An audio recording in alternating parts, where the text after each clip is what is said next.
138. ese soru cevap bölümünün bugün tarihimizde olsa 1402 yılın 5. ayından 22. günü ve Muharrem ayın 25. günü 1445. yılda. Elhamdülillahi Rabbil alemin ve salatu ve selamu ala seyyidina seyyidil enbiya vel mursalin ve ala alihi ve sahbihi ecmaîn. Muhterem Müslümanlar oğlum. Elhamdülillahi vel minnet soru cevap bölümüne gelip ettik. Dua edelim Allah tebarek ve taala. Ancak ulu konunun ışıktan her bir yağdayda etyen amallarımızı ihlas veren etmeklik. Çün Peygamber Kuda Aleyhisselam mübarek hadisi var ki şu ihlas bolmasa Huday Teala insanın amalını kabul etmiyor. Mübarek hadise geliyor. Peygamber Kuda Aleyhisselam ayettir.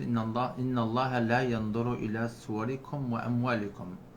Rabbimiz Allah Celle Celaluhu bizim suratlarımıza bakmaya diyor. Kişi avadan mı, kara mı, ak mı? Ve emvalikum. Malımıza da bakmaya diyor Huday Teala. Garip mi, bay mi, ortamı yana mı? Ne hemen bakıyor? Velakin yanduru ila kulubikum. Yüreğine bakıyor diyor. Kişi adamın şu iş etmeklikte niyeti ne mi? Maksadı ne mi? Ne için şu sadakan verip de ne için salam veriyor?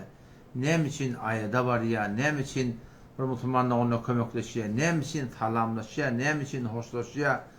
Hayta bir iş olsun. Ne için gurur veripti? Velakin yandur ila kulubikum. Allah Teala niyetin o diye ve a'malikum. Amalın o diye kişi elittiren amal şeriatın ayetkenine uğramaya demiş. Çünkü sebep buraya tarafın niyeti doğru. Ama amal doğru değil. Allah Tebarek ve Teala şunu kabul etmiyor. Niyeti doğru. Hamanı ne mi? Namaz okuyacak. Namazdan kavamaz mı? Namaz okuyacak niyeti doğru. Yönü ne mi? İkindi namazdan sonra 2 rekat tehiyyatül mescid ibadet beçitte tehiyyat mescid okuyor. Huday Teala kabul etmiyor. Çünkü şu amal Peygamberin şeriatına uğradı. Yaşama meyleşme. Niyeti doğru. Yani ayı, 40, 100 yılda milleti çağırıp öyle sadaka verecek men diye. Niyeti doğru ama amali Peygamber Aleyhisselam'ın sünnetine ters boluluk dedikli kabul bolmuyor. Velakin yanduru ila kulubikum. Niyeti doğru mu hava ve amalikum. Amalımız o diye. Peki onunla ikidat birlikte bizim yaşayışımızda bolmalı. Ta Allah Tebarek ve Teala şu amali bizden kabul etsin. Niyetimiz halis olmalı. Niyetimiz din Allah Teala'nın rızayeti olmalı ve bir de şu etyen amalımızda Resulullah sallallahu aleyhi ve sellem'in şeriatine göre din İslam'ın öd getiren tertibine göre olmalı. Yoksa Allah Tebarek ve Teala şu amali ki şu iki dağdan birden biri olmasa Huday Teala kabul etmiyor. Niyeti doğru, amal doğru olmasa Huday Teala kabul etmiyor. Amalı doğru, niyeti doğru. Hemen ben şu gurur verdim. Amal doğru amal. Soru cevap koyup durur. Ama niyet ne mi? Niyet ne mi bolsa, niyet de doğru olsa Huday Teala amal kabul edecek. Yoksa yok adın yerinde olsa biri şöhretin yerinde, makamın yerinde, mensebin yerinde, riyasetin yerinde adamları öldürecek olsa şu amal hayti bir amal olsun. Vakti ki şu niyet doğru değil. Allah Teala olamalı. Müslüman doğalım kabul etmeyecek. Şimdi bir gece soru cevap bölümünden edilen sorular var. Şoları inşallah ben başladığımdan aydıp veren. Bu arada Allah tevfik verdiği hayatı Müslüman doğumuna gelip de karşı torap bilse ya etekten yatsa inşallah onları da bilsem inşallah Teala aydıp veren inşallah. Bu tarzda avval sorun bir gece ribam hakkında. Bir Türkmenistan doğulumun present diyorlar. Yani pul verip üstüne pul çekmekten hakkında akına şun hakkında gurur veren deyiptir. Müslüman doğulum şun hakkında hayatı bir adama bir alım gerek bolsa, bilim gerek bolsa, düşüm gerek bolsa Sure-i Bakara.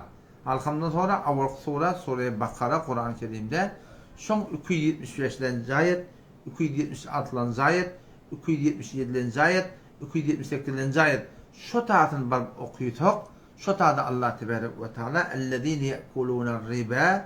Olar ki pul verip pulun üstüne pul çekiyorlar. Persent alıyorlar. ellezî yekulûner riba yiyenler la yekumûne illâ kemâ yekumûllezî yetekabbetuhü'ş-şeytân minel mes.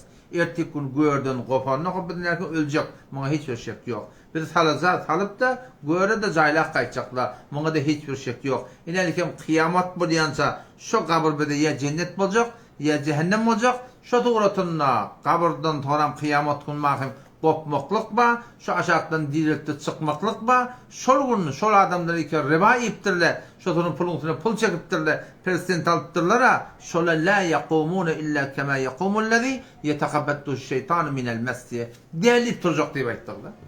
Eyni bir cın kakan yalak değerlip duracaktır diye. İl meydanı mahşerde il arasında şol adamlar ola kom bir irtibaçılık olacak diye. O Peygamber Aleyhisselam mübarek hadisinde geliyor. Hayti bir ademi ki fakat dine birçe dirhem, dine birçe dirhem ki adacığı da. Tenamanı Müslüman zaman çar derset diyen, se derset diyen, hayti bir adı hindi ad evde olan bilen ol muhteva evde bulmaya Müslüman doğullum. On hukmu ütgemeye. Peygamber Aleyhisselam hayti bir ademi ki birçe dirhem, ya birçe galiba dinardan birçe dirhem, şu birin murrunu. Her kim şu birçe dirhem de var ahim şu suratında pul verip de pul almaklıkta şonda persent koştu şonda riba alsa şonda suud alsa nauzu billahi ya falan şu an ne ettir şol işin telekeliğini düşündürmeden söyleyeyim Peygamberin burada da mengrediptir asıl kulun eştir yalak değil ne mi diye nauzu billahi hayti bir adam şeyse 32 taraf öz eneti bilen Mekke-i Mukarreme'nin içinde nauzu billahi zina eden yalak deyiptir. Şicre şunda var öyle kamr günahkarçılık var. Ve şol suda almaklıkta, pulunun pul çekmeklikte 4 nefer lanat boluptur. Lanat diyenleri Allah Teala'nın tarafından moliye ya Peygamber'in tarafından moliye. Ne kadar yerlerde oraya Allah Teala bilen Peygamberimiz birlikte lanet etti şu adamları. O zaman şir nuzulun hakkında, şir reban hakkında, şir peresinin hakkında 4 nefer lanet ediliptir. Vakti ki şeriatta bir adam hakkında lanet gelinmese, o da şu günah bilmeyeni, şuna öz büyütünlük bir sürtünde tövbe etmeyeni sütüne çıkıp gitse, şol adamlar ahir demde Huday Hakkı'nın bir iman gittiyerler diye, imansız gittiyerler diye, iman şolundan Huday Hakkı'nın selp boluya kullanıyor. 4 nefer lanet ediliptir şunun avvala beren adam, ikinciden alan adam, üçüncüden yalan adam, dördüncüden şayet bulan adam. O zaman şu taydan bir atlara emeğine istihatlara hiç vakitte şayet bulmalılar, hiç vakitte zamin bulmalılar, hiç vakitte köbekçi bulmalılar, hiçbir tuğratın şun teoriyenden barmalılar. Peygamber Aleyhisselam ne diye? İnki betbaht adam ol bir adami ki ol halkın dünyasından çürüm öyle kıyametin yakta diye. Geriye sana zamin bolluyor, falan bolluyor, fark etmiyor Müslüman doğullum. Şu güne koşuşmaklık, şu güne etmeklik bilen şu arada hiçbir fark koyulmaptır. Huday takkan şol adamdan başına lanat var diye. O zaman işte Rabbimiz Allah Tebarek ve Teala şol yan okan ayetlerimde ne mi diye? Yemhakullahu riba ve yurbis sadakat. 270'de ayet Sure-i Bakara'da Allah Tebarek ve Teala şu nuzulun kini, şu dersedin kini, şu pul verip pul çekmektin kini yemhakullahu riba. Allah Teala şol Filistin'in riba pulunu nabud edecek deyiptir da. Bir ne şavak sürür, 30 yıl sürür, 35 yıl sürür, 40 yıl sürür. Ola adamlar öldüleri, ola adamların nesli de harap oluyor. Ne mi deyip nesli tesir koyuyor? Çünkü şunun denanlısı var, kıydı var, oğlun uşağı var, eni ateşe formana imit veripti, onu da sonra radi bol koşuşyarlar, Huday Hakkı'nın sonlarına sınıpta, son idin berbat olacak yani. O zaman şu taydan malahim, şol günahden kaçmaksak, şu dünyada Huday Teala yemhakullahu riba, şol ribanı nabud edecek ve yurbis sadakat, sadakatın kini doğruluğun kini Allah Teala artacak deyiptir Müslüman doğruluğum. O zaman şu taydan şundan katı gevremi çekmek gerek. O şu doğrultunda Allah Teala şu tayda etti ya ehline amenu ey iman eten adamlar ittakullah Allah'dan korkun ve zeru ma bakiye minar riba in kuntum mu'minin. Oğul beriptirsin, näçe beriptirsin? Indi tövbe etjekmiň, fakat şu sermaýaň al, dağlarını geç diye Hudaý Teala. Geçmesen näme? 279-njy aýat Sure-i Bakara barda oky. Fe illem tef'alu fa'danu eger şeribadan el çekmeseňiz, şu persentten el çekmeseňiz, fa'danu bi harbin minallahi we rasulihi. Allah bilen peýgamberiň jeňine amada bolun diye Hudaý Teala. Yani her kimi ki şıradın günahını bilip de yeni sıratları var, işte örcüş gelip yerler, Allah Taala bilen elamı cenk eden adam Hudaýa kadın. Bir ýa-ni ýakylykda da bir edarlara baramda, şonda bir jawan oglana diýmeň, jawan bu jawan näme 45 ýaşynda da wa men bilýän haramdan ýöne aljak diýerler. Men oňa näkihat aýtdym, sen beýtme gardaş diýdim. Näme deýin ahunaga diýär-de, ýetirip bilemek diýär. Näme deýin men näme deýiniň ýoluşy diýdim. O da diýdim, şu wagt diýdim ferezen diýdim, sen toý etjek diýdim. Sen jaý aljak, sen diýwar çekjek, sen maşyn aljak. Haýdy bir gynçylyň bar. Oban bay bir jaň etdi. Falanjan hawa maşyn aljak diýip eşitdim hawa. Gaýgatmy ödüm bar diýdi. Toý etjekmi hawa? Gaýgatmy ödüm bar diýdi. Nagat gaýgysy bolýar. Nagat göwnüne giňiş gelýär. 7 gat asman, 7 gat ýer saklap, eklep, awwal ýokdan bar edip, kulli wujudy saklap duran Allah Celle Celaluhu Sure-i Talaq'ta şu wa'de beripdir. Ve men yettekillâh, her kim Allah'dan gorksa, haramdan gevrehinçekde, harame megneşden gevrehinçekde, näme çekýär Allah? Yec'al lehu mahraja. Allah şoňa ýol açak diýipdir. Nirden ýol açak Allah? Ve yerzukhu min haythu la yahtasib. Gümen etmeyen yerinden ýol açak diýipdir. Ve men yettekillâh, her kim Allah'dan gorkup da günahlardan gevrehinçekde, günah megneşden gevrehinçekde, näme çekýär Allah? Yec'al lehu min emrihi yusra. Allah öd emrinden şoňa ýeňillik berjek diýipdir. Ve men yettekillâh, her kim Allah'dan gorksa, yukaffir anhu seyyiatihi, günahlar ondan daşadyp da ve yu'zim lehu ecra. Şonuň togabyny ulatjak diýipdir Hudaý Taala. O da şu täden o da 7 gat asman, 7 gat yer yaradan gije günni getirip duran, ýaryn ýagdyrýan, buldygy mullatýan, hemmeler eklep duran Allah Celle Celaluhu imanyň ba bolsa, şol Allah Taala wa'de beripdir. Eger menden gorkup terk etseň, Allah meni tekin dogurlajak diýip. Musulmandyň terk et, gewreňçek, ya Rabbi Allah diýdi, ýalbar, namazyna gaýym bol, namaz jamatyna gaýym bol, günahlyň terk et, men Allah'a gadam söýetýän, eger tekin dogurlanmaly. Şu taýda maslahatlardan inşallah Taala tevekkül gatydy suratynda gewrämidi çekmeklik gerek. Yeni bir sorak şi, bir-birinin gardalya, ozam gardyň ödeme wagty bolsa, gardyň öden wagtynda hamana diýiller 100 milyon tarapdan gardalypdyr. 10 milyon gardalypdyr, 1 milyon gardalypdyr, wagty da dolupdyr.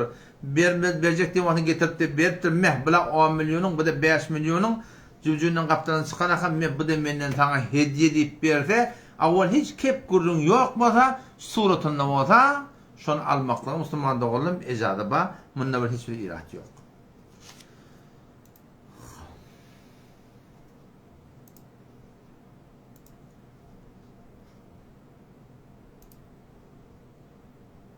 Suratında karşı çıkmak bolýan bolsa, yeni bir Müslüman doğumluğun sorağı şey.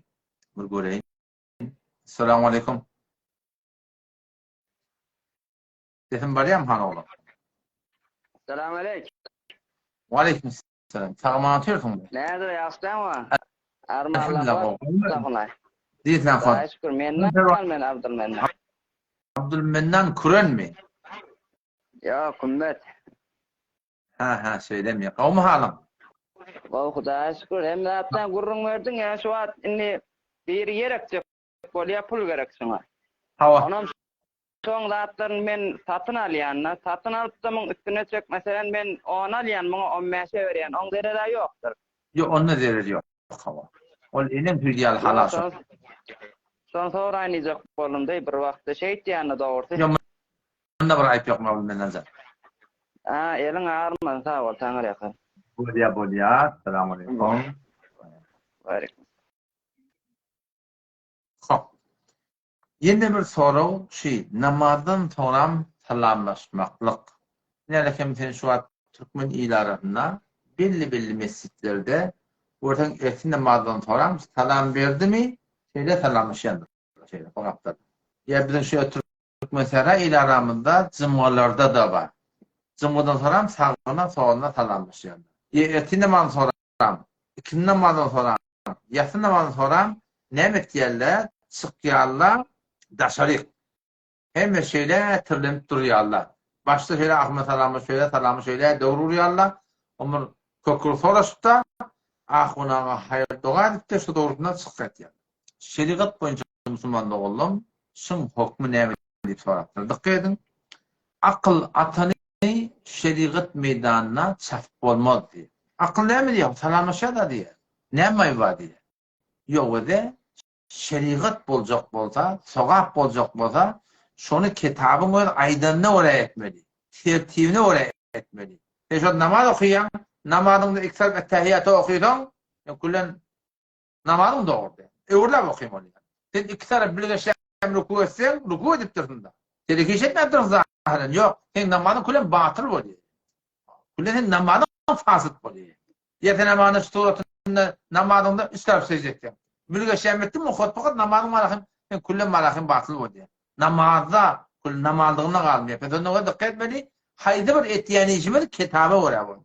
Salam Peygamber Aleyhisselam sünnetine mutabık indel liqa diye. Musulmanı her vakit tartışan şonda salam vermeli. Yürüyüp barýarsyň, aradan bir hurma bağı geçýär, tir geçýär, haydi bir zat geçýär, bir lehze haydi bereket gelim. Araket gelim. Bir lehze sen bir yüzün görmeýärmiň da şeýle dolanyň hava yine selamun aleyküm ve aleykümselam. Şu Peygamberimiň sünneti namaz haçan tataşsan başla talam haçan tataşsan şonda talam ver. O zaman şu başı edilýän işki ýan başlaýtdy. Namazyň talam inşallah. Şimdi reddul muhtaşi babul istibrada sirahaten gelýär. İnnehu tukrahul musafaha ba'dal ada'i salat. Namazyň soňra salamlaşmaklygy mekruh bolupdyr. Yani günäkärçilik bilinipdir diýe. Näme diýip? Ýani بكل حال هي صورتنا لأن الصحابة رضي الله عنهم ما سافعوا بعد أداء الصلاة يعني النماذج صحابنا تلامس ماktır diye. ولأن من سنن روافض diye. Bir ehli sünnetten gayrilen tertip edildi. Adam şeyle bir zatta Müslüman oğlum gevleme çekmek gerek yani. Bu zatla doğru zat. Evet de bir zat bayına sünnette şiba o saatlerden ulamalardan hemen köpçünü gördüm. Kamana bir mihman bolup gelýär biri. Peygamberimiň öýdi safardan gelenine meçide gelermişdik. Uçak parasyn meçide gelip taýyýyl mescide okuyup oturamışyk gele salamlaşarmışyk da daha denemişik salamladyk. Ýa namazdan sonra eger aňyrdan gelen mihman o da hem görmäpdirsiň da tadaşmapdyrsyň. Bir ýeňi dersen salamlaşýarsyň, görüşýärsiň. Munda bir irat ýok Müslümanda oğlum. Emma muny suratynda tertip kurup dolara şeýle bir türlenip de ama holaha hayır dua ettiğin hakikaten Müslüman da oğlum kıyınan takda bir ehlisin o cemaatın tertibi değil bir kullun kıyınan takda salam da olsa günahkarçılık. Şeriat boyunca 21 yerde de vardır. İnşallah ben başlayıp istoriye koyayım. 21 yerde dahi salam vermekte kullun doğru değil Müslüman da oğlum. Salam şunu yarıkırda verilmiyor. Hop. Adan bugün kalmalar hiçbir soru yarlanar. Mene sorulum eden böyle.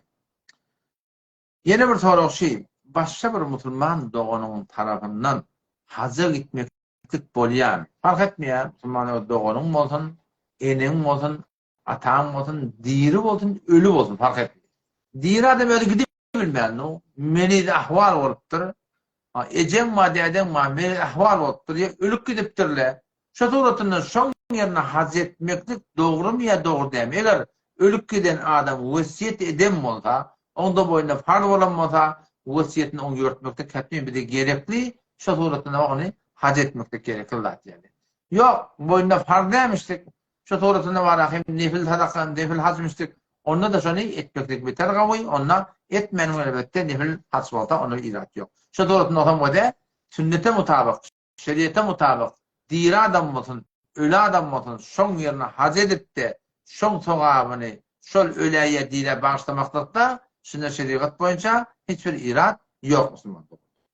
Hem şunadaki hadise de gelýär, Peygamber Efendimiz mübarek hadisi var. Bir denany gelip bir asılı şeyde galiben dedem diýär. Galiben dedem diye şeriat sulukda hac etjekdi, edibilmedi, suratyny şoňa kılaýan diýende, Peygamber şondan hiçbir irat görmekdir. Yine bir soru tutarda Müslüman doğruluğunun soruşu ki Hazreti Adam ata Havva enemizin avvalki oğlunun adı nedir? Birlesi Müslüman doğrulayın soruğuna bağlıdır. Nece bağlı olmalı? Allah bir lahza. Turn off da şeyler. Turn off commuting yok. Şeyler.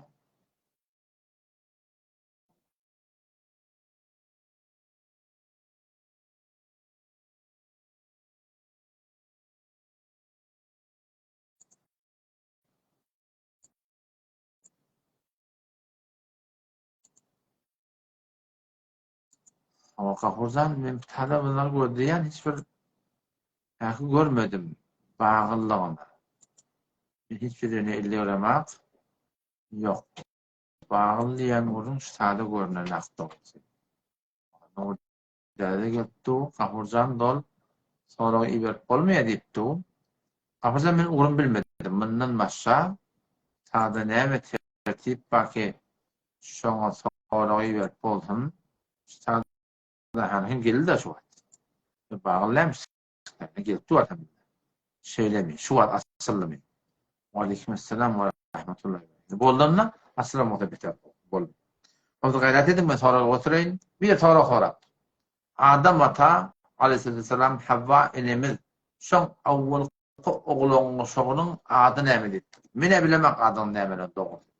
Bu niyalak sonra mutlulukta Müslüman doğulan bir soğap da yok yani.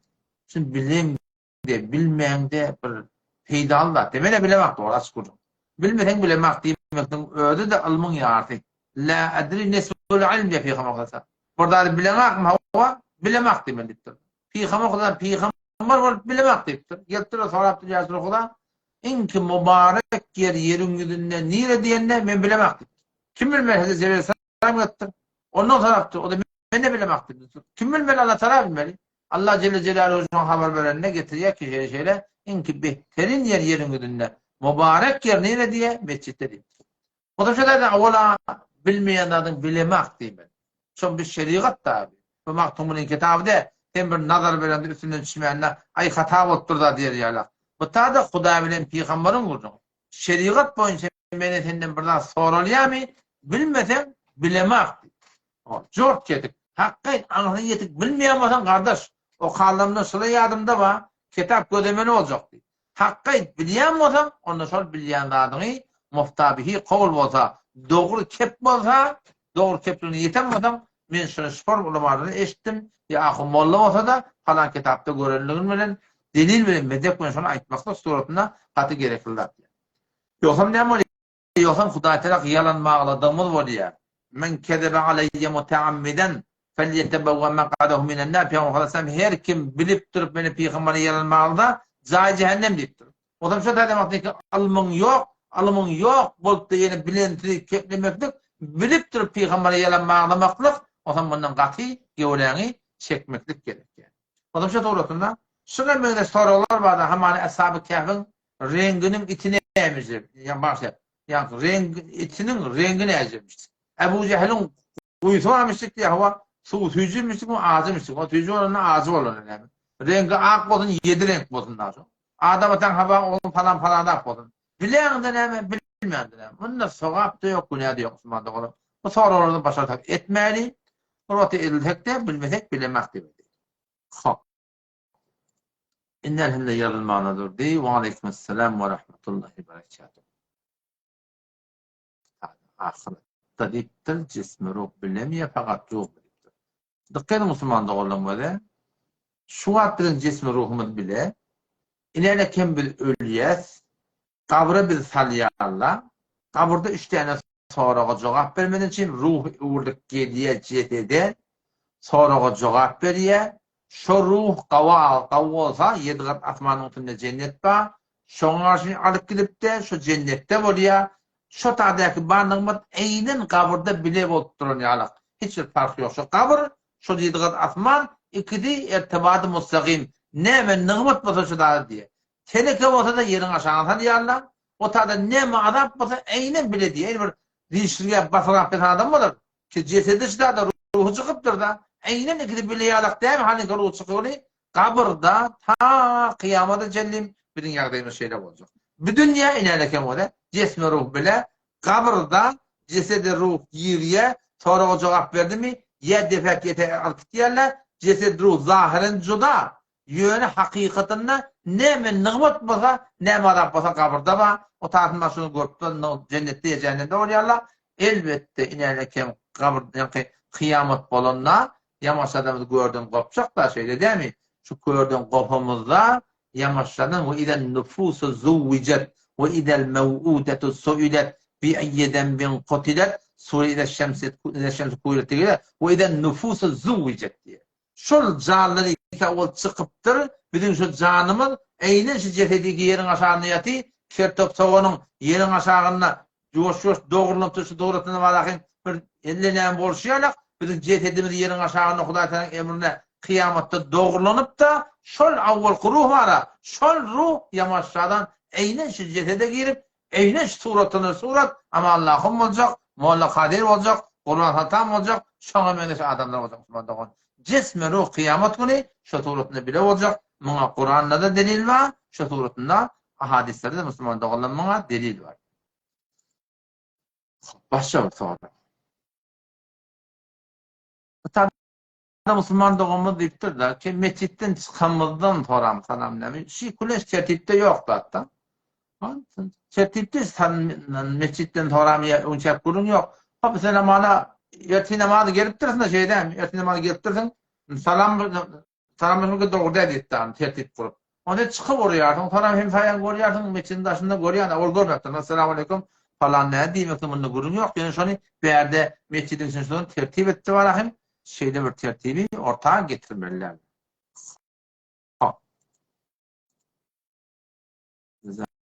Jazakumullah. Ve aleykümselam ve rahmetullahi ve berekatuhu. Nurda da Dinam kuvat ve aleykümselam ve rahmetullahi ve berekatuhu. Müslüman doğumunda Ağay Eyyub Yemreli. Tedik ettim adamına inşallah ki sorucuğa karşı çıkmaklara nekit olur. Yeni de Müslüman doğumunun soruğun bir şey olur ki sağ bilen, dep bilen, vağdın etikat doğurmaya doğru der. Bunun doğru değerliği Türkmen burada mese melim diye de. Mes adam aklı ayır diye. Onun peygamberinin ummul habais, kedikilin inetiptir. Akıllarından sonra o ne mese edam olur. Onun Türkmen kağıtlarına ne mi diye bitir belli olanı mehe melim diye de. Ya orada Türkmen köre belli diýmeli vardı. Çünkü görene köre belli zat yok. O zaman çok Kur'an'ın sağ bilen, sonra dümmek bilen, bırdap bilen, muňa mesatı bilen, şuurtuna wagt netigat Müslüman doğulan bıraktan hiç otta doğru bolup başarmıyor. Yeni Müslüman doğumun sorusu bir adam men malymy oglapdyr diýer. Malymy oglapdyr, o men ogryny tuttum diýär. Şu ogryny tuttum, şu ogry gelip men malym elden tutupdyr. Hawa şu ogryň elle ütdir diýär da. Şu diye şol maly men istifade etmekden kullanmakla peýdalygyň dogry mu diye. Müslüman doğumunda bir ayıp yok. Kat adamda da şayetliğin aranda bolsun. Bu soruq näme? Nereden getirdim? Yok Müslüman doğumunda sen ahum mollaň içinde ýaşap biýän.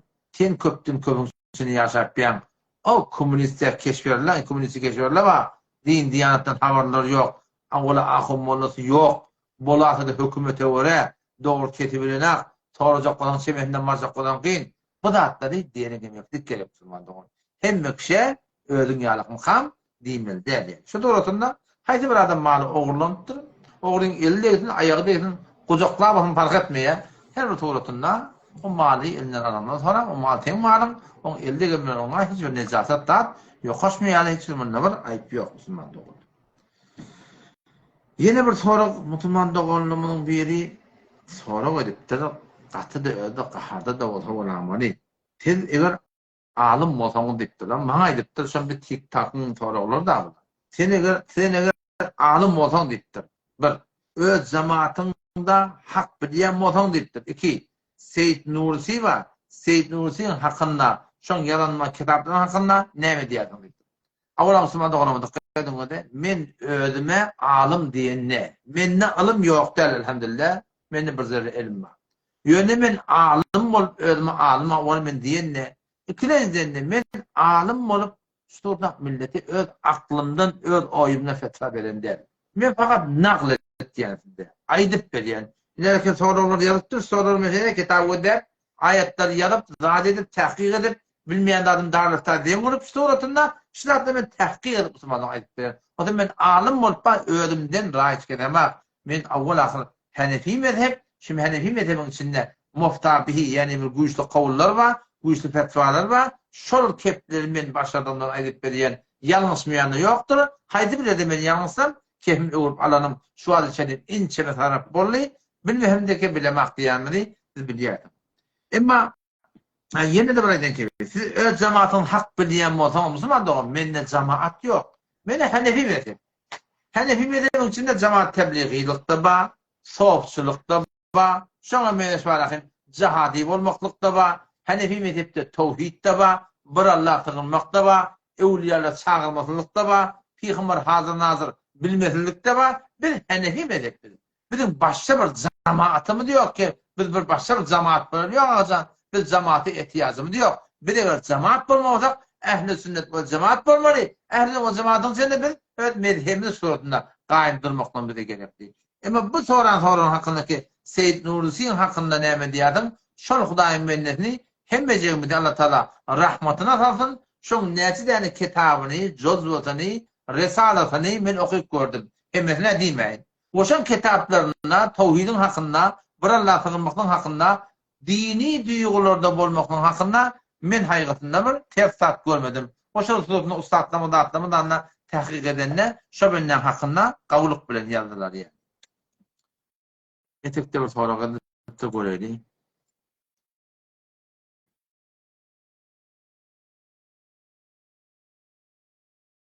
Sadın Nur'da soraptır ki ehli tesvir deyip kime diyerler? Hadislerde ashab-ı tesavir geliyor da. Yani akılın eğileri. Akılın eğileri diyen ne mi? Şu akıl çekiliyor da biliyor musun? Şu akıl dongunun eti alak hiç hatta halal bolmayar. Peygamberimizin şeriatı boyunca akıl çektirmeklik hiç hatta halal bolmayar. Haram da. Haram olan akıl çektiriliyor da. Hava dongunun eti alak burada hatta. Dongunun eti hiç hatta ilmeye bir vakti ölecek bolduğukan son iymekliğe ecada bak. Halallar heniydi. Arkadaşlar doğrultusunda şınasnamadır, güzelnamadır, kimliktir, pasporttur. Haydi burada bakın. Devletin mecbur ettiğin dağıtları var. Şu devletin mecbur ettiğin dağıtlarının için akıl çekmekteki ecada kalan akılları ki canlı dağın akıllı oldu. Senin öyünde var diğer yan akılını koyup durdun. Cengelin akılını koyup durdun. Sonra mesela avudan yerin akılını koyup durdun. Esrafat bulmasa suratında bir Hudayta'nın kudretinin görevinde yardım edip haydi bir hayrını yapmayan koysan bu akillerde irat yok Müslüman'da. Elbette şöyle akillerin içinde canlı dağın akıllı olsa. Canlı yani yürüyüp veren yok. Bağda da canlı akil. Bağda var akıllı yaşayışı var. Şu akillerin içinde canlı dağ, suğundur, keyiktir, tavuttur, kepterdir, öyün içinde deden akıldır, kakan akıldır, takdirin akıldır. Haydi bırakın ki şol canlı akiller %100 haramdır. Albümde koyanlar olsa şeyle fark etmeye. Şol akiller haramdır. Haydi bir öyle şey akille bolsa rahmet perişteler şoluya girmeye, şoluyla namaz okumaklık doğru der. O şu doğrultusunda şol akiller var ahim eğer doğrulacak olan ne etmeli? Avvela şunu ayırmalı. Öyden çıkarmalı. Bilmeyen çektiriliptir avval eperde var. Albümünde koyup dursan eperde var. Yürekten kavvarayan dağdın devmeli Allah'tan razı olsun. Bir raferi göplenmeden soğunma. Burası bağlık var. Şun kirletini yok etmeli. Rafetin defini parça tık. Kağıl koy. Majik bilen çek. Şun kirletini ayırsan şu tuğrutunu yaşap başarmıyor da şun adam ilhir gediyor. Ayaksız gediyor adam. Ama kirleti get başarmıyor. Şun kirletini ayırsan şu tuğrutunu var şunu koymaklığa ecadı var. Bir yankı tatuda da yine burada attıdır. Böyle definik akiller de oynayan mı? Bir halan ben akillerde bunu üye getirmeden kavuyu. Evet bu akillerde şu tuğrutunda bu nekasızlık yok. Yani o da hayti bir akilde ikrar tabılda bir Allah Teala'nın yaradan emeğine söyledi. Canlı adım burada. Allah'ın yaradan emeğine söyledi. İkilenden şuna fiile hürmet edildi. Şöyle akil haram. Yine fatuda akil var. Çoğun men jenerat akıl var, halli akıl var. Allah'tan yardan emmede şeyin şu toğun, şu kepter, şu tabus. Ama deferenk gelip ya biliyor musun? Sile hormat yok. Şu tayda ayaklara haram dinliye. Evet şu da bolmasa beter kavgacak Müslüman doğru. O zaman ashab-ı tesavvür deyip şolara deydi ya. O erti kıyamet konu bir hadise geliyor. Kitap başlanmadan önce Allah Teala'nın yanına bir ilminde ulukon boyun ulukon dağıtla var diye. Şu boyun ulukon dağıtla şu adamların içinden çöplep şu akıl çekyenler var ha. Şu akıl çekyenleri şuradan çöplep cehenneme koyuyor diye. Ne akkas doğrular var. Akkas etiyerler. İşler şu var. Akkası değil mi? Nerede o da? Şeriatın ecazı veren akıl çekin. Ondan edafı Müslüman doğrular haram. Şu durda vitrinin zadında var. Onu akıl çekin koyup böyle şeriat boyunca bunlar da doğru değil. Etikten sonra gıdıttır yine de Nur dedi yeni bir soru değil. Nur deden sorunun izlemedi. Havva. Nur deden sorunun yeni bir sorusu değil. Safar nireden başlıyor. Ben hemen kumuştebeci de. Ben şu sefere gideceğim. 3 günlük yol her ki kilometre oranda var. 80 kilometre ya 78 kilometre burada 77 kilometre yarından eylek burada. Sefer nereden başlıyor? Şimdi kumuştebeci CNG var. Şu huduttan çıkıp uğradın mı? Şondan taraf sefer başlıyor. Öyden başlamıyor Müslüman doğru.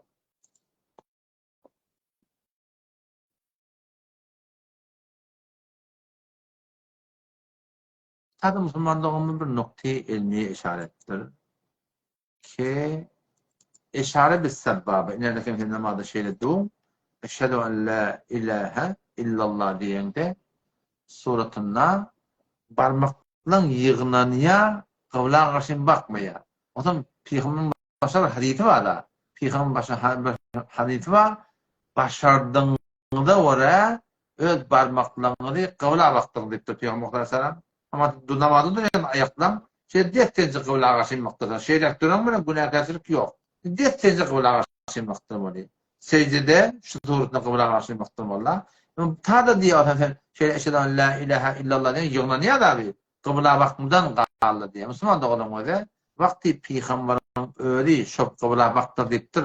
Şop kıbla baktır parmaklarını diyen Peygamber şunu suretine edem olsa tada muhtine yani akıl yürütmeler oluyor. Biz şuna ters olup düşmüyor Müslüman da olan. Çünkü Peygamber'in öyle şu suretine ediptir yani.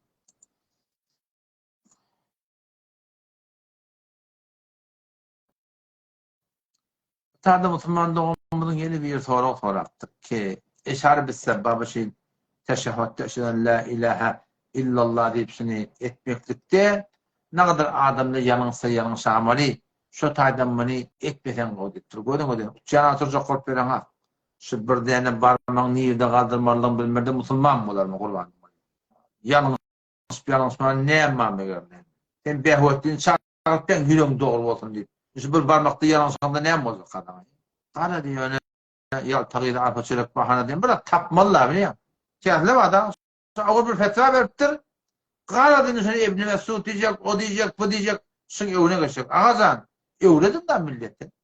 O yumruk yazacak, Çin yazacak, Japoni, Çin'i olurlar. Yok zaten iktiradık gelip yerler. Bir kim Müslüman la ilahe illallah Muhammed Resulullah dilimizde. İman yüreğimizde. Halıqa hasik imanıdır. Şu Huday bir de öyle vade veriptir. Çeşit uğratında وَمَنْ يَتَّقِ اللّٰهِ Her kim takva ihtiyar etse يَجْعَلْ لَهُمْ مَخْرَجَ yol açacak, düşün verecek. اِنْ تَتَّقُ اللّٰهِ يَجْعَلْ لَكُمْ فُرْقَانَ size nur verecek, duygu verecek diyen Huday bilin arkamızda vaka. Şimdi gelip birisi bir tane parmağın niyede kaldırmalığını bilmeliler vallahi. Kurbanma neyme uçan çocuk kotturdun sen neyme bir parmağın hakkında yanlış.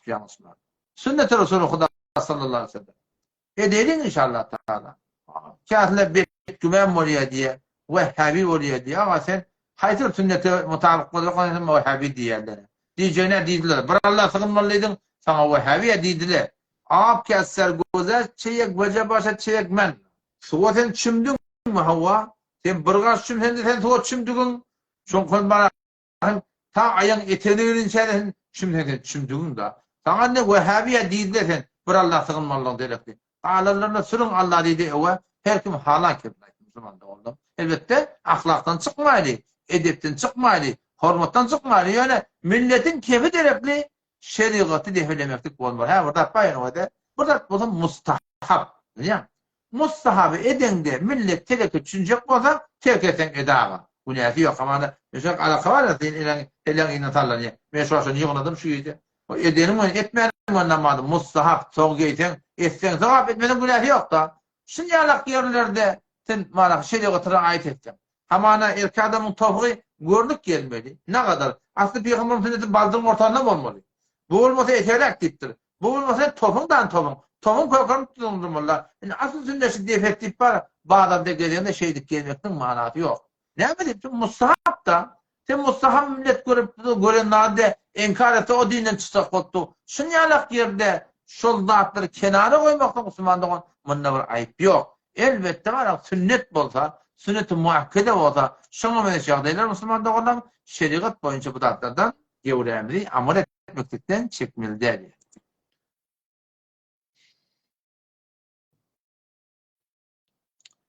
Tada yine de bir Müslümanlygymyň bir soragy ki İmam Azam rahmetullahi aleyh şol ömrüniň ahyryna 2 ýyl teşehhüdü terk edipdir diýip diýdi. Bu gurulun aýdypdyr delil nerede? Hanefi mezhebin mu'teber kitaba Reddul Muhtar. Reddul Muhtar Allame Şamil rahmetullahi için açıklap rivayeten derayeten olur ki suratından yanki işaret belediye şunu kepler doğru edipdir. Ve şu suratında Muatta İmam Muhammed rahmetullahi aleyh men defende duran bir kitabım biri şondan ne var suratında İmam Muhammed rahmetullahi aleyh İmam Adam özünden naklet diye ki suratında var ahim şol İmam Adam şu sünnet diye edipdir. Eğer İmam Adam terk eden olsa neymiş şagirdin naklet diye şikebin yanılırsa şundan da verdi. İmam Ebu Yusuf rahmetullahi aleyh bir kitabı var diye El-Amali diye şonda da şey sünnet deyip geliyor diye. O taydan orayı dinleyen gurun ki eşare bir sebeban hakkında şu turda mamadan terk ettir yok Müslüman bir yanlış kurdu. Yanlış kurdu.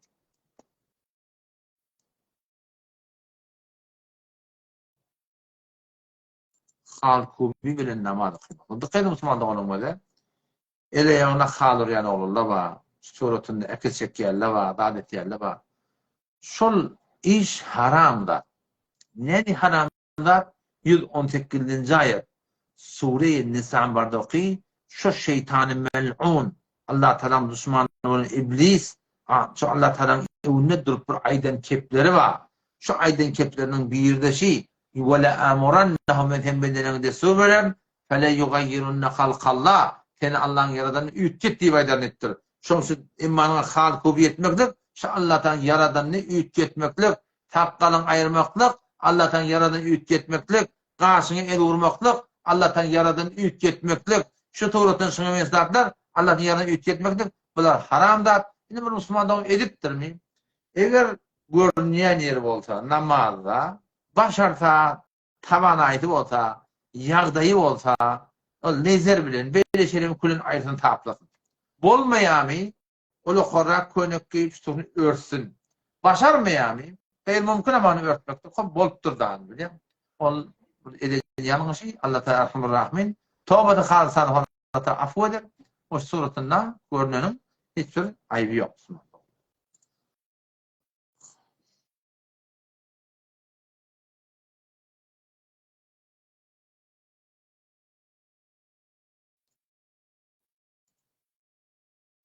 Bir imam olanına soru ediptir da ama imam oluyor amana erti namaz, ikin namaz, beş ot namaz. Ama imam olup irini öğürecek bolsa ne yaparım? Öğürmeli ya öğürmeyecekti dua etse bolyan. Men muhakkını takiyin kamiller. Evet ahun ağalan birinin ki o da önüne kitabı diyen ahun şol men tahkik ettim dedi ki şol öğürüp dua etmektik.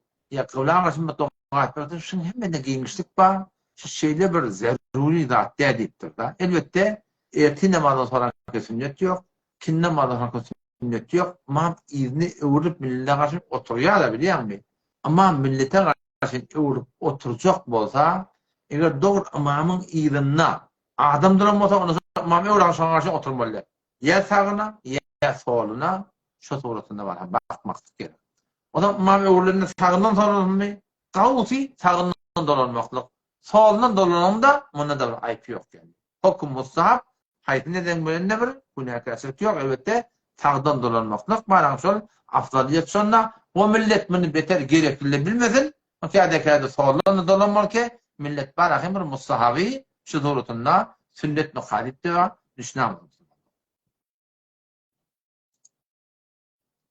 Tada Müslüman doğumun bir sorusu ki gayri-mukalletle olar ki mezhebi durmayarlar ne bilir sünnetlere kaim durmayarlar deyiptir da. Şu onun şu doğrultunda bir duygusu zadi bir yerden ne da? O dört mezhebin içinde sünnete kaim durmaklık deyin değil. Hatta Hanefi mezhepte beter kaim. Ola da şu doğrultunda o mezhepten gelenler ne, bu mezhepten gelenler diye bu tadikine hatta şöyle son yengilceğine vakıgını o sorutunda sünnete kaim durmuyor. Bir Müslüman doğumun namaz okuyamında gönlünden yaşak ediptir. Beter kavi Allah'tan rahmet et. Yani Hudaydan korkup ağlasan sorutunda var akıyım bir. Hakikaten bunda hiç bir ayıp yok Müslüman.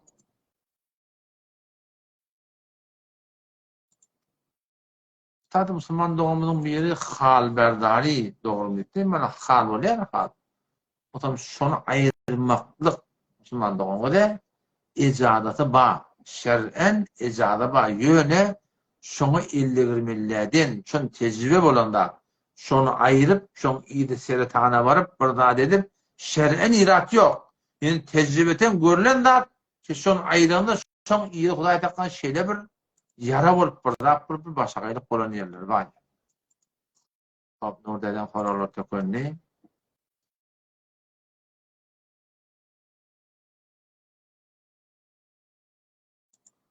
Tadı Müslüman doğumunun soruğu şey, ki bir adam çok bir ölecek de ona hiçbir şey yok. Evlat dirilecek ona hiçbir şey yok. Arada bir de sorattır. Ölük giden adamlar ölüyerler, kadim ölün adamlar var. Şoları görüyeler deyiptir. Hadisi sırahaten geliyor. Meşkatın hadisinde geliyor. Kâratlar o dikkat Müslüman men hadisen cevap veriyor. Çünkü bu zatla fıkhi gurrun de. Böyle mezhebi gurrun de. Böyle ehli sünneti gurrun. Böyle bir imanın var gerek gurrunların biri böyle. Böyle fıkhi gurrun de. Bakti fıkhi gurrun değil. Sen Kur'an'dan ayet. Sen şu doğrultunda var akıyım. Hadislerden müfessir muhaddise kaydanın hiç iratı yok. Hop. Barayla sonra ölü adamlar ölüyerler. Avval kadim ölüler var. Tezden ölüyerler de var. Tezden ölüyen adamlar şundan baranla dava adam olsa dava adamdan geldi diyorlar. Bir değil kalkıyım görmem hoş oluyor. Sondan ne biter kavra hoş oluyor dedi peygamber. O da bunu oturup daha dedim o dünyanın yağdaylarına soruyorlar diye. Falani nece hakka hiç oturup gurrun ettiler diye o şonda hadiste geliptir. Ki şol teyre baran adamdan ölün adamdan geldi. Kadim ölen adamdan geldi teyre adam var ya. Onun soruyanı onun bunu falani nece. Bu teyre gelen adam dedi falani ölü hava.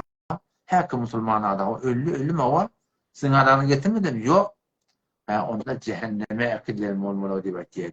Bir namaz geçiptir ve hesap geçiptir. Bir hesap geçiptir. Arası geçiptir. Kulağda her bir doğrultunda. Doğru Müslüman mol kesmeyaptır da.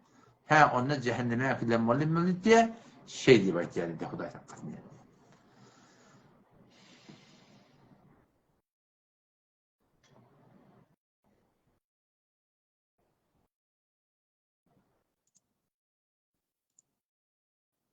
Tabi Müslüman doğumun önküsü de sensin toğradım. Ben bilyenimi ayttım sensin öğürler. Ama toğraptır Müslüman doğum. Cezakumullah ve rahmetullahi iyili ve aleykümselam ve rahmetullahi ve berekatuhu. Barayli başta bir cedid soru. İleriki Müslüman doğumunun toğrağının birisi oldu ki mazlum deyip kime diyelim? Mazlum deyip zulüm aslında kalan adamı diyelim. Mazlum deyip zulüm aslında kalan adamı diyelim. Kimmiş o? Fark etmiyor.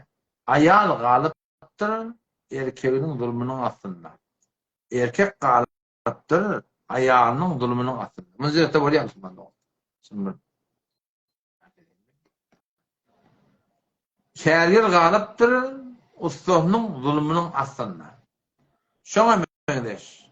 Şoluk galypdyr, şofanın zulmünün aslında. Oğul galıptır, atasının zulmünün aslında. Hemtaya galıptır, hemtaya zulmünün aslında. Fark etmeye. Hayti bir adama zulmetse, şu zulmeden adama zalim değil ya. O zulmedilen adama da mazlum değil ya. Ama Peygamber Musa'da korkulan yeri var. İttaki davetel mazlum. Ola demek ki zulm aslında galiya. Hayti bu suratında. Zulmedip durtuma var. Şoň dogasından gork ki şoň dogasynyň kabul bolmagyna arada perde ýok diýip Hudaý aýtgan. Odan şo daýdan asly gorkmalymy kim? Allah Taala. Asl umyd etmeliymi de şol Allah Tebarek we Taala. On şo daýdan barahym gaty, ýani bar çok bolýanym, oňa muňa zulm etmeklikden gaty gewleme çekmeklik gerek. Wele dikkat edin wele iki däne gurrun aýdaýyn. Bir-birin adamçylyk tabi. Her kimde dost ba, düşman ba. Hudaý bolup dostu var, düşmanı var kardeş. Kur'an'da sırahten geliyor. Delike a'da'ullah. Şu Allah'ın düşmanları diye da. Hudaylık bilen dostu var, düşmanı var. Peygamber bola kavun sallan dostu var, düşmanı var. İmanladım erkeklerden dostu var, düşmanı var. Onun için dostluk düşmançılıkta düşmanla. O sana yamanlık edecek, gıybet edecek, töhmet edecek, kep burun görecek.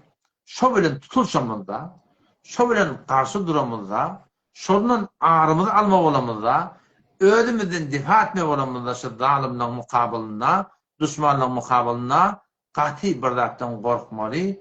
O da näme? Şoň ağrayny kastedamaly, şoňa töhmet turamaly, şoň hakynda kastly garaz edamaly. O näme diýip? Şoň Peýgamberiň hadisi var ki Peýgamber sallam diýipdir, haýty bir adam, haýty bir musulman doğanyň aýbyny örtse, Allah Taala seterallahu awratahu yawmal kıyama, kıyametün Allah Taala şo musulmanyň aýbyny örtjek.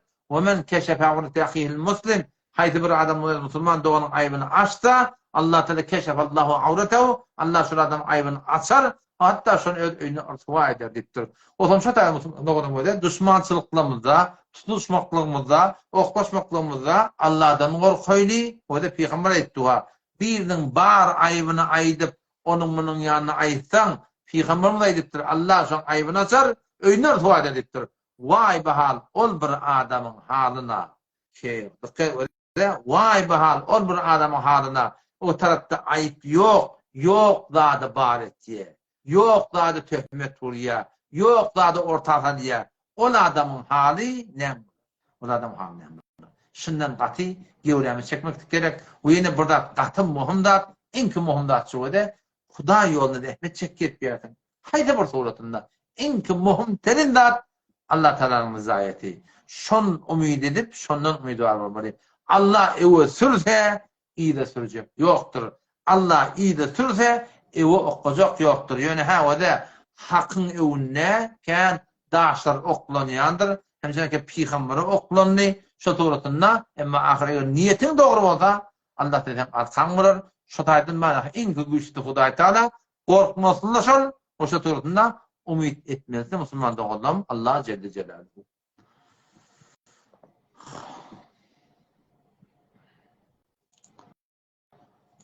Paraylı sorulara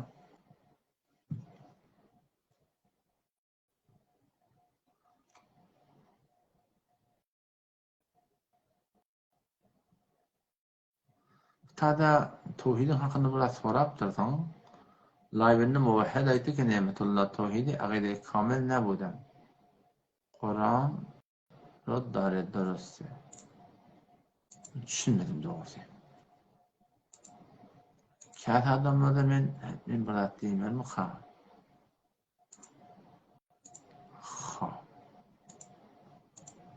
Yani kim Gafurdan burada sorapdy. Live muhtası hicab sohbet konin. Hicab çağrışa çekmeliyipdir. Gafurcan gözüme döneyim, başıma döneyim. Bu datlar hakkında men awalla aýtmadyk däl. Aýtýannym, diýýännym ýöne bu aýtma diýme bilen dert derman bolmaýar Gafurcan. Bu aýtma diýme bir habar. Fazai mezaziň peýdahy agahy ýatdy. Düşüm artdy, duýgu artdy. amal gelecek bolsa, mına kuvvetli iman gerek.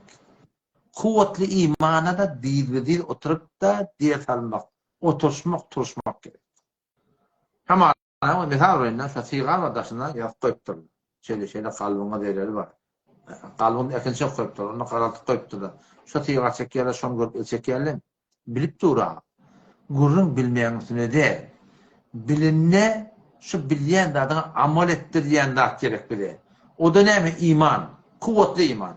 İman niyenleri kuvvet tapacak olsa, şu imanlardan oturuşmalı, turuşmalı, şu tertip ortaya gelmedi Müslüman'da oğlum, bizim Müslüman sınavımız bir güçlenmeye, bir layıkla bilen, bir fazai mezazi bilen, bir sokananiyle bilen sizin zihniniz doğrulanır, fikriniz doğrulanır. Şu doğru ihtiyacıdır siz inşallah. Yöne şu doğrularda amel edecek olsam, bana bir mekani gerek, hol Zahidan'ın khiyalak, Pakistan'ın khiyalak, bir merkezi dini gerek, ki şu tadı adını her neme koy, şu tadı muhlis ulemalı bolsa, barıp cöloglan dizi oturursa, bir gün şolun yanına bolsan, 2 gün şolun yanına bolsan, 3 gün şolun yanına bolsan, bir tehabbülü imani geliyor sana, odam sen hotboğut içinde ne mi? Etcek men diyarında. Şol gerek bildi. Şok inan takta şu bildi yok ya. Yoğun şu soru cevap bilen ne kadar adamın ilmi arttı. Ama aytyan ne var suratında edilmen gerektiğinde içeriden doğrulanmalı. İçerin aymlamalı. İçerin arasılamalı. Önde bir telekesin biri bu diyala ayır daşarda sakırdıklar durun ayırda erek gilece o da qarlan arasında bir yaşayıp pil ver oyan ben doğrusu kep veren de adam ona bir deyiptir falan dedi işe yok mu deyiptir de onu içinden giydim deyiptir ona amarttı biliyor musun? İçinden giyiptir biliyor musun? İçinden giymeli. İman niyeleri içeriden doğrulanmalı. Onun için kavurcan koydum o denen bolyan inşallah. Yine de men hecaptan attım gurun bereyim. Yine kavurcan dert oylan derman olmuyor. Derdin dermanını men bilyen. Türkmen sahran dindar olmaktanın derdi, dermani bilingenimizde. Yönü ona avadan bir mekan gerek. O şey mekanı da bir azadi bilen, şu tuğratında bir amal etmektige Allah'a tevfik verdi.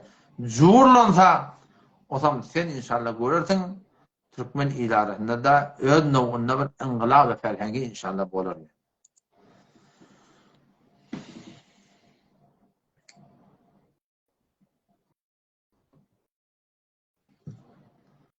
Tada Müslüman doğumuzu giyin de sorattır. Subhanallah.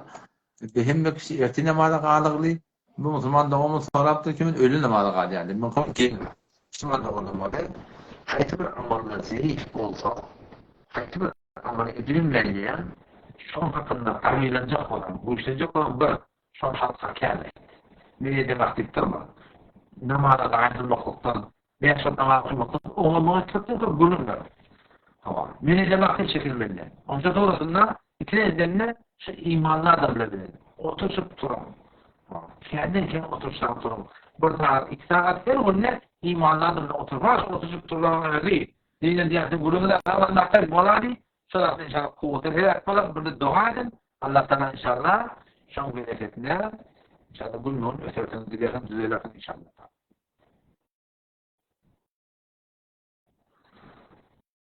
Dikkat edin burada cenazı namazı kabristanı okuyma o da ömründe kabul olmasında. Ömründe kabul olsa şu cenazı namazı çakayarlar. Doğrularken şu sonrasında bir yerde olmalı. Bu da kapatacağız inşallah. İnşallah layık onun hakkında koyarız.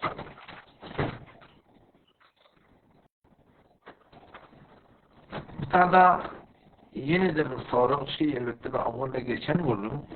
Ki birbirini beri getiriyor. Bunlardan sıra attı, oyun attı, maşin attı. Hasan Mecid 6 aydan. Hasan Mecid 9 aydan. Hasan Mecid 1 yıldan bolya.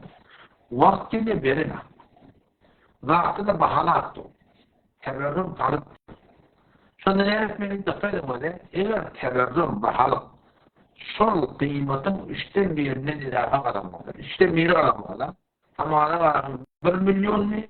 330 saat var değil mi? Amana bir mata var. Amana şunu mata diye. Ne şunu mata. Şun 1 milyon kıymetinden daha niyeti bana verdim. Orada kırdırma vermektir, bağlattır. 1 milyon 330 saat oldu. Şunda şeyleri boyunca ona tarafı olmuşmar değil. O da biliye kavaran vakını bilmiyor. Olmuşmar. Bir olmuşkula alınmasa onun şol mani ki şunu şu algılamıştır. Şonu kızının kıymetine oluyor. Ama şu 1 milyona şu tarihte ne şeymiştir? Şunlardan ve şundan kızıl almakla yani kızıl kullanmakla şu kıymeti icra olmuştur. Kabristan nesit edilmeli yani. Kabristan öyle bir kıyameti yani tanımaları ve doğar. Tabi Müslüman doğumu sonra konar. Şimdi tabi bir adam İslam'ı ne yapmak istiyor mesela? Müslüman doğum eğer kişilerden dilimiz var. İki bardak dil bilin İslam'ı hıkmı edip böyle. Aydık değil. Bilyenin ayet. O çekit öğrenmenin bir daya çok davet edildiğini var. Git kavatta dini öğren. Ne yapıp ayetmanı öğren. Gel dilin bilin İslam'ı demiş. Nereye kalan mı? Kalanın mı yapabileceğim ona İslam'ı demiş. Çünkü muhtelif eline geliyen hatta şunu etmek gerek inşallah. Müslüman Müslümanlar hakkında dua etmesi Müslümanlar.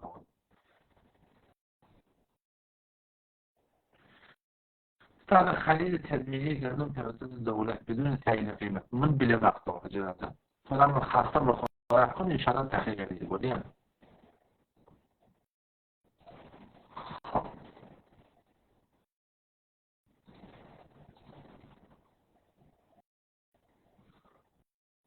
Doğru ben mutavaffiyem. Cihazım hemen havam yok. Doğru ben mutavaffiyem. Yani benim oraya şu devletliye şuna ihtiyacım var ama yani şimdi geçen videosunu falan cevap verdim de biliyor musun? Şu devletliye şu ilanında şuna ihtiyacım var. Ama zulüm çok olsa bir kısmın ileride bir iki tane oynadı. Bunu avval ayıttım inşallah üstadına yarar.